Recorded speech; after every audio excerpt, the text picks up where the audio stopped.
ராமநாதபுரத்தை அடுத்த புத்தியந்தல் பகுதியில் தனிமையில் இருந்த காதலர்களுக்கு மிரட்டல் விடுத்த சம்பவம் அரங்கேறியிருக்கிறது. காதலனை அடித்து விரட்டிவிட்டு பெண்ணை வன்கொடுமை முயற்சி செய்த சம்பவம் நடந்த நிலையில் பாதிக்கப்பட்ட பெண் அளித்த புகாரின் அடிப்படையில் 4 பேரை கைது செய்து போலீசார் விசாரணை மேற்கொண்டு வருகிறார்கள். அது குறித்தான அண்மை செய்தியை பார்த்து வருகிறோம்.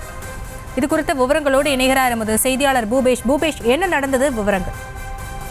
நிச்சயமா வணக்கம். ராமநாதபுரத்தை அடுத்த புத்தேந்தல் எனும் பகுதியில் காதலர்கள் இருவர் அந்த பகுதியை தனிமையில் சந்தித்து பேசிக் கொண்டிருந்ததாக சொல்லப்படுகிறது.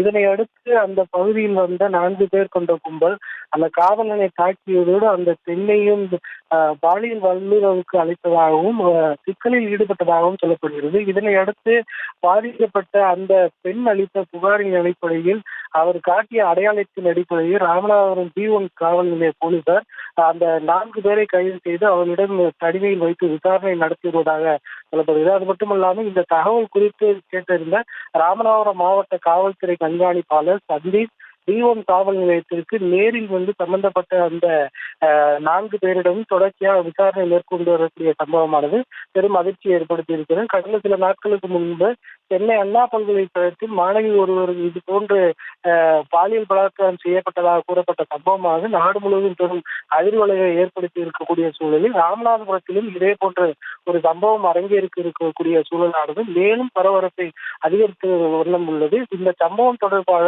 ராமநாதபுரம் மாவட்ட காவல்துறை கண்காணிப்பாளர் சந்தீப்பே நேரடியாக தற்போது விசாரணையில் ஈடுபட்டு வரக்கூடிய சூழலில் இது தொடர்பான கூடுதல் தகவல்கள் இன்னும் சற்று நேரத்தில் வழங்கப்படலாம் என்றும் சொல்லப்படுகிறது.